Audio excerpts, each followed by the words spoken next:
Nurse Karen Matthews rushed into the delivery room, her heart pounding with anticipation. As she entered, she saw the young, scared face of Sharon Smith, barely a teenager, in the throes of labor, as she grappled with the intensity of giving birth to not one, but 3 babies. Karen's years of experience told her that this was not just any ordinary delivery. It was a moment that would change lives forever. With each cry of pain from Sharon, Karen felt a surge of empathy, knowing the immense challenges that lay ahead for the young mother. The room buzzed with activity as medical staff rushed to assist in the delivery of the triplets. Despite the chaos, Karen's attention remained firmly fixed on Sharon, who seemed overwhelmed and lost in the chaos of childbirth. As the first baby emerged into the world, Karen saw the mixture of relief and exhaustion on Sharon's face. But as the second and third babies followed, Sharon's expression turned from relief to sheer panic. But before we start, smash the like button, subscribe, and ring the notifications bell so you never miss our upcoming story. When all 3 babies were born, Karen looked at the young girl. She only had sadness in her eyes, and over the next few days, sadness was all Karen saw. Every time Karen visited the maternity ward, Sharon was nursing her newborns with a look of worry on her face. Karen could understand. It wasn't easy being a teen mom. She helped the young girl as much as she could by putting one baby down so that she could feed another. It was all very overwhelming for someone so young. She tried to bring as much cheer to Sharon and her babies as she could. "Have you decided on names for them yet?" she asked, hoping that by now Sharon had decided on naming her 3 daughters. However, when Sharon didn't reply to her, Karen knew that something was wrong. It was like Sharon had sunk into a deep depression. In all her years of being a nurse, Karen had seen it all. There were mothers who instantaneously took to their new babies and felt a love for them like they had never felt before. But then there were some mothers who just didn't bond with their babies immediately. Could this be what Sharon was struggling with? Whenever a nurse brought her babies to her, she didn't seem interested in holding them or feeding them at all. Karen watched as she just lay in the hospital bed. She even saw her shed some tears more than a few times. Karen felt so sorry for her and wondered if she could possibly help. Another thing that Karen noticed was that ever since the triplets had been born, absolutely no one had come to see either of them. It was a very sad reality. Could this be why Sharon was so sad? Karen needed to find out what was going on with her and why no one had come to visit her and her precious babies. One night, when everything was quiet in the ward, Karen saw that Sharon was watching TV. She saw this as the perfect opportunity to strike up a conversation with the young girl. Karen cautiously approached the vulnerable girl. Sharon gave her a cold, unwelcoming look. Pulling the hospital blankets tightly around herself, Sharon created a barrier, signaling she wasn't ready to talk. Karen could tell the girl was dealing with something heavy. Though Sharon didn't speak, Karen gently asked a few questions. Why no one had visited, where her parents were, and what had happened to the father of her babies.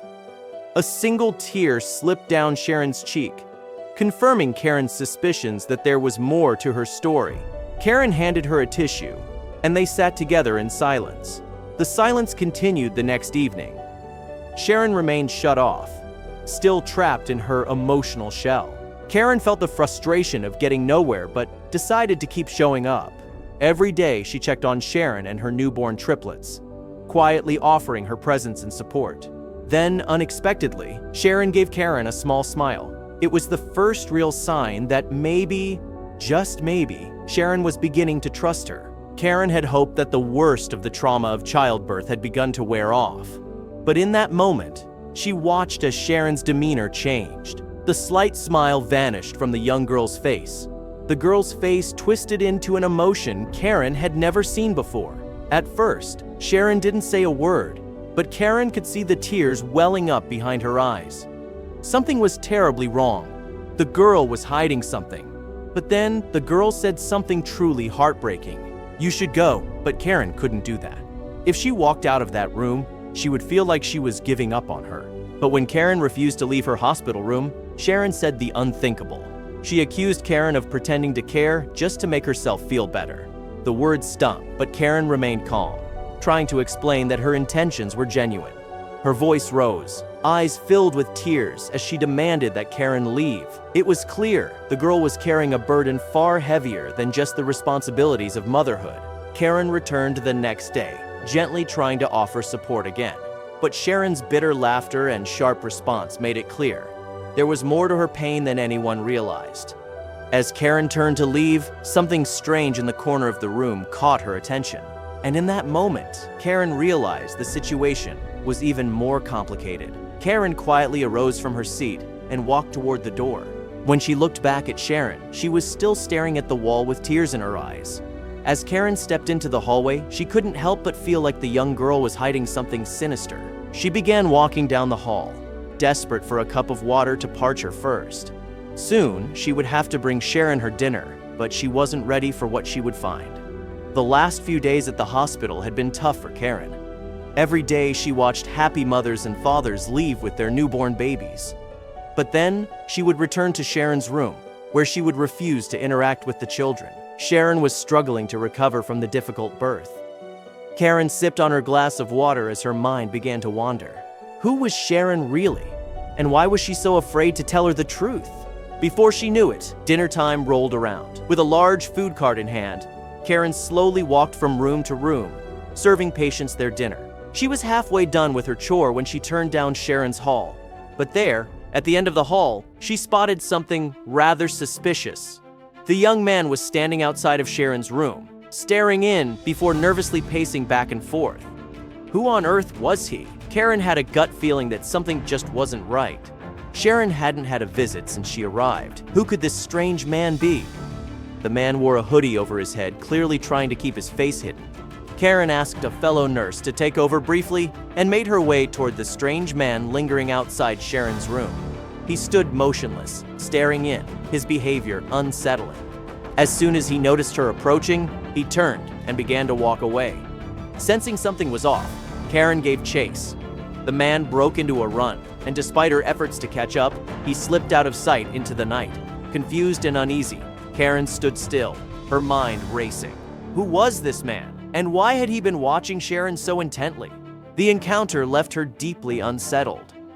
She quickly returned to that same hallway and grabbed a plate of food for Sharon before heading into her room. She wanted to warn her, but she was about to learn the truth. She quietly walked into the hospital room, but as she did, she spotted the young girl in her bed. She quietly walked toward the bed and placed the tray of food beside Sharon. Then, she decided to wake her with a gentle hand on the girl's shoulder. Watching as the girl slowly opened her eyes, groggy and confused. Clearly exhausted and suffering from a lingering headache, Karen hesitated, unsure how to begin, but knew she had to warn Sharon about the man who had been watching her. She took a seat beside the bed, carefully choosing her words. As she explained what she'd seen, a hooded man staring into the room before fleeing, Sharon's expression changed. With a heavy sigh, Sharon admitted she knew the man. He was someone from her past, someone who was no longer part of her life. Her words were brief, but they carried weight. For the first time, Sharon showed a flicker of appreciation, thanking Karen for looking out for her. Karen sensed a shift, subtle but real. Maybe Sharon was finally ready to let someone in. Karen gently asked Sharon about the hooded man, surprised when the girl gave a slight nod. Karen knew patience was key. This wasn't just a case of teenage pregnancy. Something deeper was going on. Later that evening, she found Sharon crying in bed. Without hesitation, Karen held her, offering quiet comfort.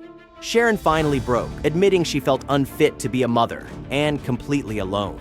Karen stayed by her side, giving her space to breathe and steady herself. Slowly, Sharon began to open up, revealing that she had no one left in her life. Though hesitant, she looked to Karen, unsure of how to begin sharing her story. Karen offered steady reassurance she wasn't going anywhere. For a moment, Sharon seemed to consider Karen's words, her gaze flickering with a mixture of uncertainty and longing. With a heavy sigh, she began to open up, pouring out her fears, her doubts, her loneliness. As Sharon spoke, Karen listened intently, offering words of comfort and encouragement whenever she could. She learned of Sharon's strained relationship with her parents, of the absence of the baby's father, of the overwhelming weight of responsibility that had been thrust upon her young shoulders. The more Sharon spoke, the more Karen's heart ached for her. It was clear that the young girl had been carrying the weight of the world on her shoulders. But now, with Karen by her side, she didn't have to bear the burden alone. Karen knew what it was like being a teen mom and not having any support. She had been one herself, and she didn't want another girl to go through the same that she went through in her formative years. She made the decision to take Sharon in. It was the only thing she could think of at that moment. The girl needed someone to take care of her and her babies. With determination in her heart, Karen approached the hospital administration, explaining Sharon's situation and her own decision to take her in. They agreed to provide temporary housing for Sharon and her triplets until a more permanent solution could be found. Sharon was hesitant at first, unsure of what to make of this sudden turn of events. But as Karen reassured her and helped her settle into her new temporary home, a glimmer of hope began to emerge in Sharon's eyes. Karen wasted no time in rallying support for Sharon and her babies. She reached out to her colleagues, friends, and even former patients who might be able to offer assistance. Before long, donations poured in clothes, diapers, toys, and even offers of childcare. Sharon watched in awe as strangers came together to help her in her time of need. For the first time since giving birth, she felt a flicker of hope ignite within her heart. As the days turned into weeks, Sharon slowly began to open up to Karen, sharing her fears, her hopes, and her dreams. With each passing day, their bond grew stronger, and Sharon started to see Karen not just as a nurse, but as a friend and a mentor. Karen, in turn, marveled at Sharon's resilience and determination in the face of adversity. Despite the challenges she had faced, Sharon was determined to build a better future for herself and her babies. Sharon felt more at ease with her babies and even started picking out names for them. In the end, she named her 3 daughters Serena, Samia, and Shayna, and with the help of Karen, she learned how to properly feed and take care of her babies. It was a tough job, but she was willing to give her all. With each passing day, Sharon's confidence as a mother grew. Karen was there every step of the way, offering guidance, support, and unwavering encouragement. Together, they navigated the challenges of parenthood, celebrating the small victories and facing the inevitable setbacks with resilience and determination. Sharon even decided to get a part-time job in order to provide for herself and her babies. As Sharon settled into her new role as a mother, Karen worked tirelessly to help her secure a stable future for Sharon and her babies. Sharon also decided to go back to school. Slowly but surely, Sharon began to rebuild her life, finding strength in the love she felt for her daughters and the unwavering support of her newfound community. Word of Sharon's journey spread throughout the hospital, inspiring hope in both patients and staff alike. Her resilience in the face of adversity served as a beacon of hope for those struggling with their own challenges, reminding them that with determination and support, anything is possible. Karen watched with pride as Sharon blossomed into a confident and capable young woman, her once frightened demeanor replaced with a quiet strength and determination. As time passed, Sharon and Karen's bond only grew stronger. Though their paths had initially crossed under challenging circumstances, they had forged a connection that transcended their roles as nurse and patient. Years later, as Sharon's daughters grew into bubbly little girls, Karen was proud of how far they had come. Sharon was in a better place in her life, working and finishing school. With a smile, Karen watched Sharon and her 3 daughters. She was proud of them and herself for stepping in and helping a young girl when she needed someone in her corner. Amanda's protective instincts took over as she blocked the doorway, confronting the man who had once walked away from Sharon. Kevin stood outside, desperation in his eyes, claiming he had changed, he had a job now, and he wanted to make things right. Karen appeared behind Amanda and recognized him immediately.